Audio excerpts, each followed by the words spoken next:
Bismillahirrahmanirrahim. Baik, assalamualaikum warahmatullahi wabarakatuh. Selamat siang teman-teman. Semoga semua diberi kesehatan. Baik, langsung saja pada kesempatan kali ini saya akan menjelaskan tentang elemen dasar dari musik itu. Kalau minggu lalu atau pertemuan sebelumnya kita sudah mempelajari tentang sedikit tentang pengantar tentang apa itu yang dikatakan musik atau apa itu yang dinamakan musik kreatif. Sekarang kita akan mempelajari tentang elemen dasar musik itu.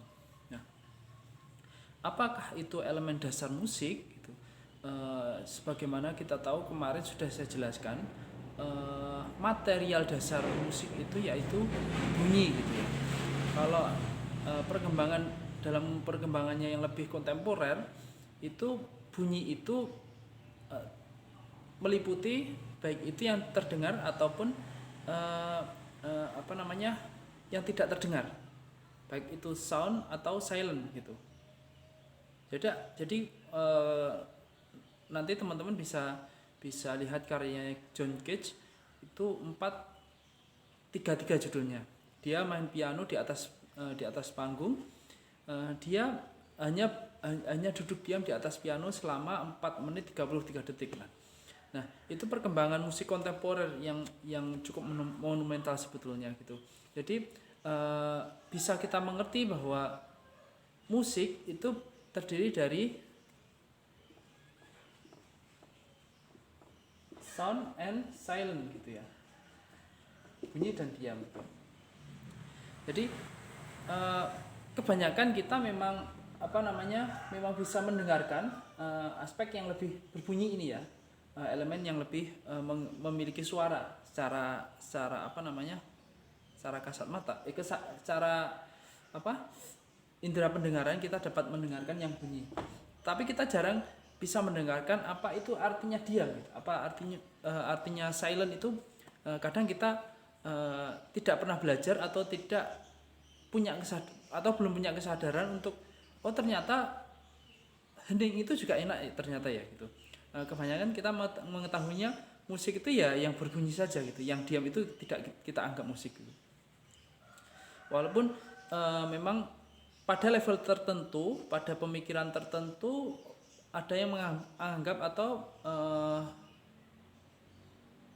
sebagian menganggap bahwa silent ini juga cukup penting di dalam musik itu.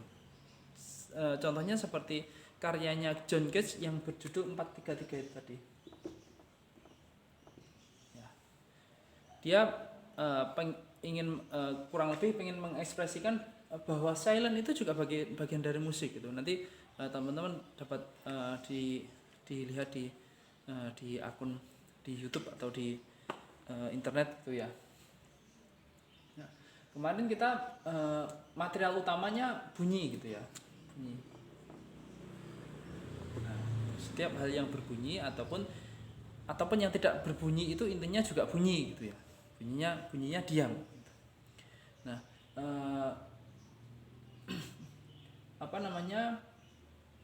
sekarang kalau dianggap ini sebagai material utama musik, lalu elemen dasarnya apa gitu? Bukankah elemen dasar itu juga material utama gitu ya? Ya perlu kita bedakan juga. Sementara ini yang dapat saya simpulkan bahwa material utama dengan elemen dasar itu secara garis besar sama sih sebetulnya gitu. Tetapi ada perbedaannya juga. Material dasar itu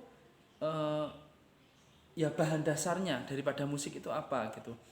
Kalau kemudian elemen dasar itu lebih pada bahan-bahan dasar ini mau diapakan sih gitu ya, mau diapakan gitu. Nanti kan tergantung elemen dasarnya gitu. Beras itu bisa jadi nasi goreng, nah itu bahan dasarnya beras gitu kan, atau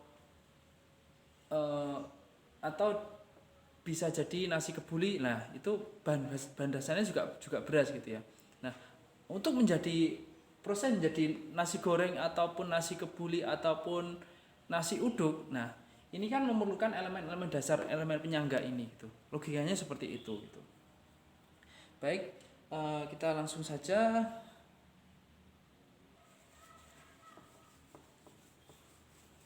Kita langsung akan membahas tentang elemen dasar atau unsur dasar musik itu apa saja gitu ya. Kalau teman-teman browsing di internet itu sebetulnya banyak sekali elemen dasar, elemen dasar musikal itu banyak sekali. Tetapi di sini akan saya ajukan hanya terdiri dari 4 gitu ya. Yang paling benar yang mana? Nggak ada yang paling benar. Tuh. Semua ada ya saling mengisi itu tadi yang namanya ilmu pengetahuan seperti itu. Ilmu pengetahuan nggak ada yang paling mutlak benar, itu nggak ada. Nah, di sini ada istilahnya pitch. Pitch itu kaitannya dengan kualitas bunyi yang dirasakan dan terutama terkait dengan fungsi frekuensi gitu. Jadi pitch itu bisa ditandai apa ya? Kita bahasakan sederhana itu kaitannya dengan frekuensi. Kalau frekuensinya tinggi, pitch-nya juga menjadi tinggi gitu. Kalau frekuensi rendah, pitch-nya ya rendah gitu ya. Atau ketepatan bunyi atau kualitas yang terkait dengan fungsi frekuensi ya. Kalau secara bahasa awamnya teman-teman bisa merasakan orang nyanyi false atau intonasinya benar atau enak, itu frekuensinya juga benar gitu ya. Yang false itu frekuensinya agak bermasalah lah gitu aja. Pitch-nya nggak enak, pitch-nya keliru gitu, intonasinya keliru gitu. Kalau dulu ada di teman-teman pernah menyaksikan kontes dangdut TPI itu, kontes dangdut Indonesia di TPI KDI, itu kan ada komentarnya Mbak II ya, Tri Utami gitu ya. Tri Utami kalau komentar biasanya fokus utamanya dia penilaiannya langsung pitch-nya, pitch control ataupun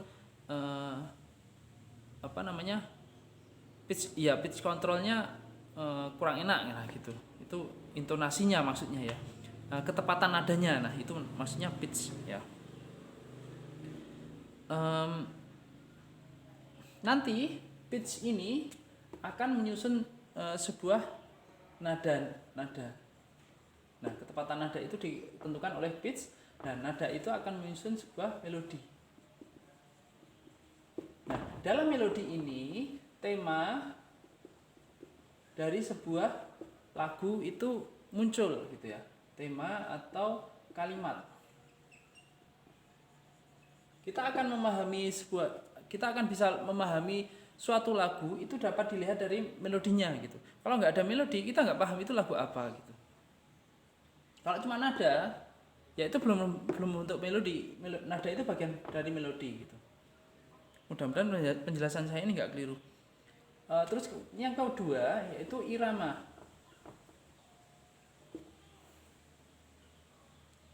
Yaitu pola ya, pola gerakan dalam satuan waktu.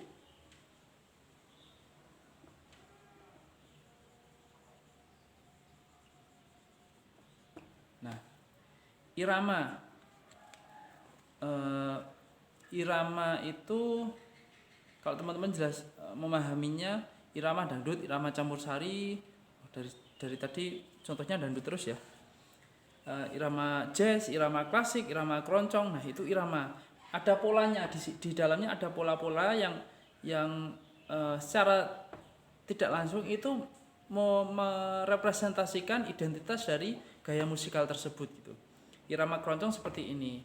Orang nggak perlu menyebut ini loh irama keroncong, tapi dengar iramanya itu sudah paham bahwa itu irama keroncong gitu. Jadi ada pola pukulan dalam satuan waktu. Misal seperti ini, irama 4/4.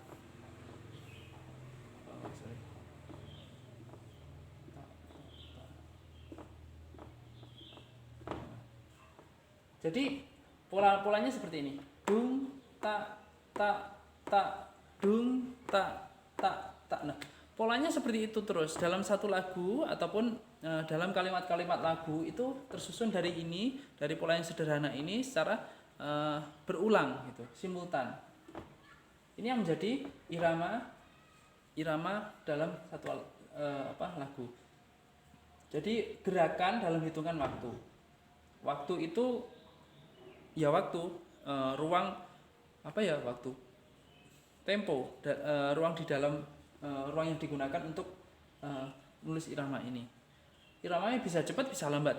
Dung tak tak tak itu sedang. Bisa dung tak tak tak dung tak tak tak dung tak tak tak dan seterusnya. Atau lambat sekali. Dung tak tak tak dung tak tak tak gitu ya. Itu 2, 3, 4. Terus kemudian ada yang 3/4.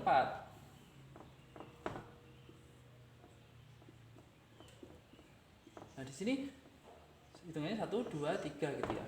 Besok kita teman-teman kita belajar teori seperti ini ya. Paling tidak ada bisa menciptakan pola irama tersendiri untuk anak-anak dengan pola yang sangat sederhana ya seperti ini.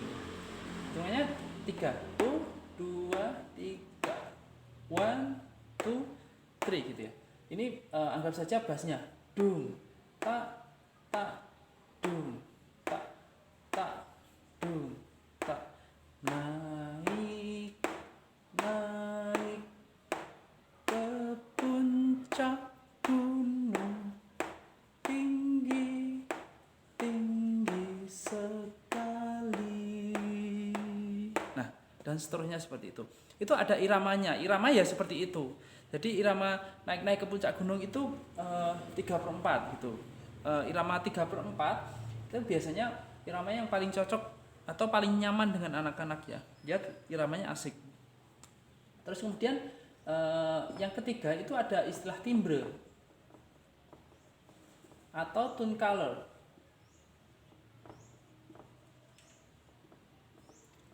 Atau warna suara ya.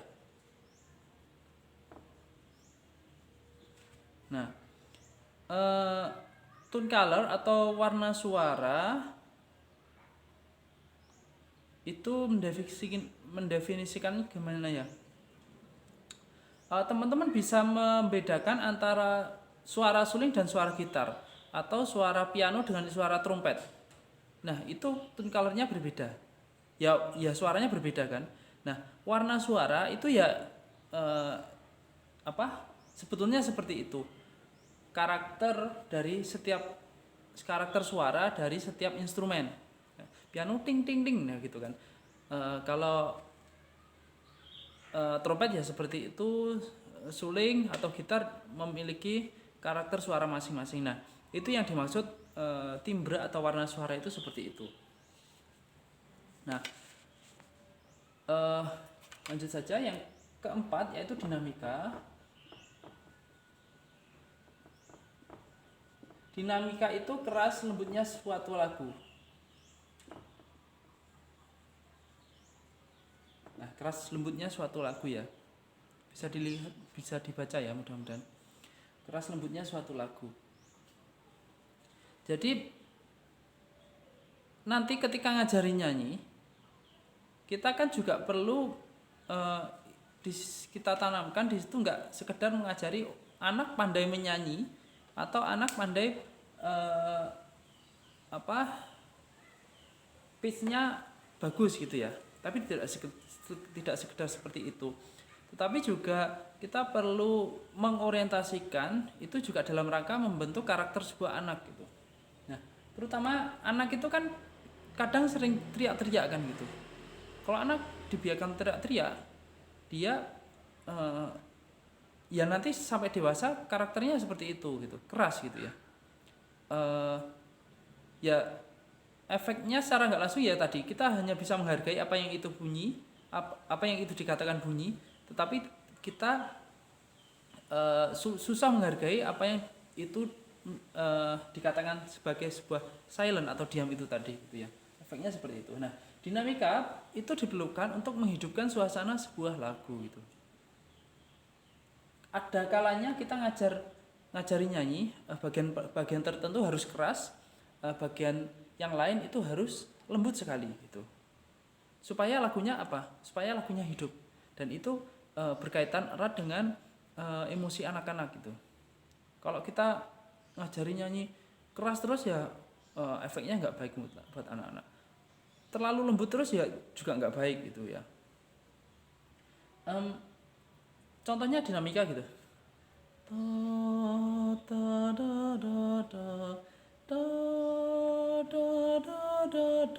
Mungkin itu masih agak lembut ya.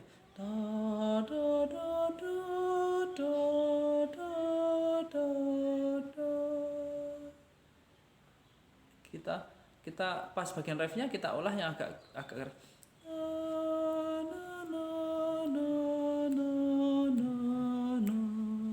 keras.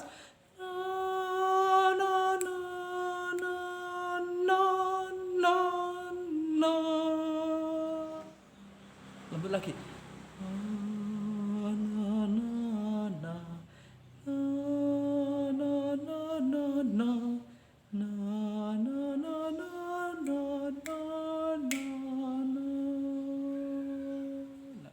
Kita olah dalam satu lagu biar nuansanya nggak monoton.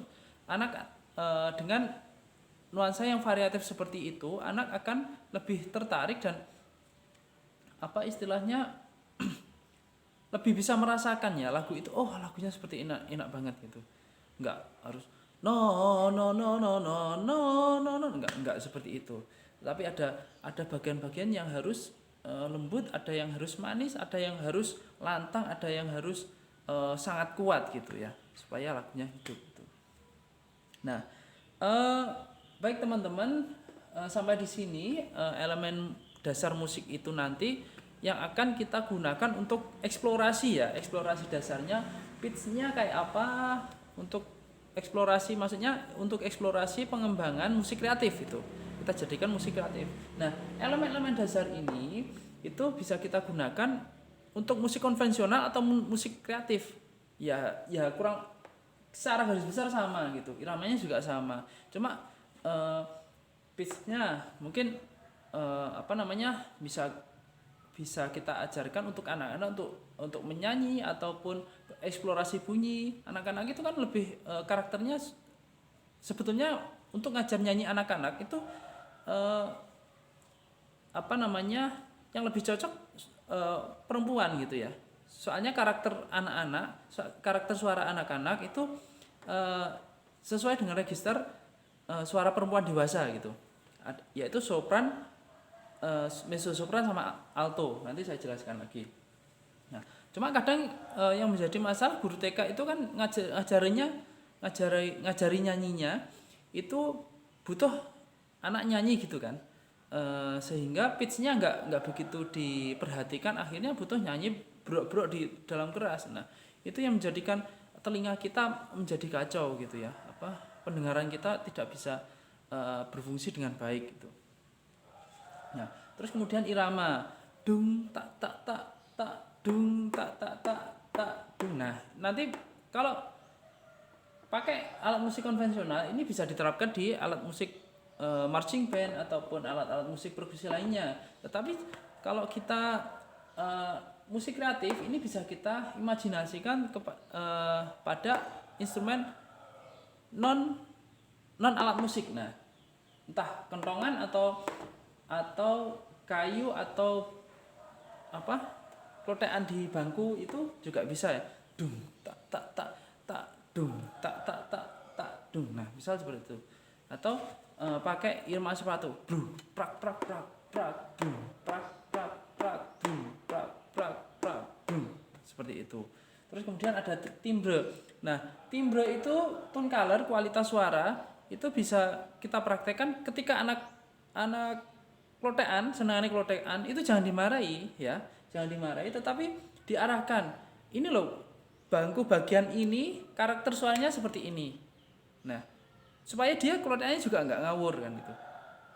Yang menjadi masalah kan sekarang kayak itu, kita klotekan itu dianggap rame, terus akhirnya anak-anak kita cenderung kita marahi dan secara nggak langsung itu juga mematikan kreativitas ya. Tetapi yang menurut saya yang lebih tepat adalah bagaimana mengarahkan walaupun dengan hanya klotekan bangku, tetapi elemen-elemen dasar ini dieksplorasi betul. Klotekan bangku yang benar itu iramanya seperti ini loh. Nah, terus cari warna suara yang baik di tengah ataupun di pinggir atau agak pinggir. Nah, itu biar beda, biar mereka bisa membedakan warna suara atau kualitas suara itu yang baik seperti apa gitu. Nah, itu. Terus kemudian dinamikanya. Walaupun klotekan bangku, duk tak duk tak duk. Itu kita latih juga.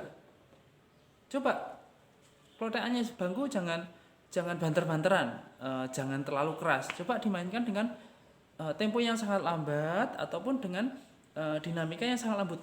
Duk tak tak duk tak duk, ataupun cepat duk tak duk tak. Jadi nggak gludak sembarangan terus langsung kita marahi, akhirnya mematikan kreativitasnya. Kasihan anak-anak juga ya. Itu. Baik teman-teman, dari penjelasan ini nanti sekiranya ada yang kurang jelas bisa ditanyakan langsung ya. Nanti habis ini saya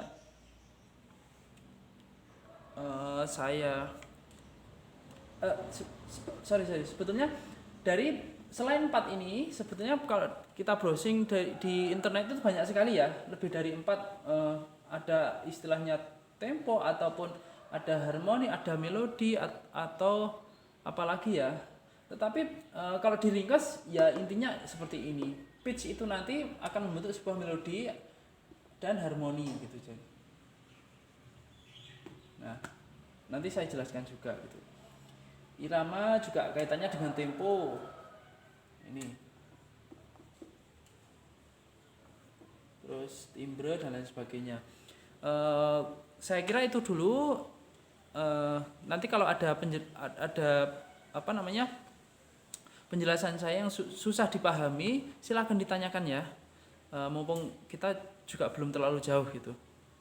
Baik, saya akhiri. Assalamualaikum warahmatullahi wabarakatuh.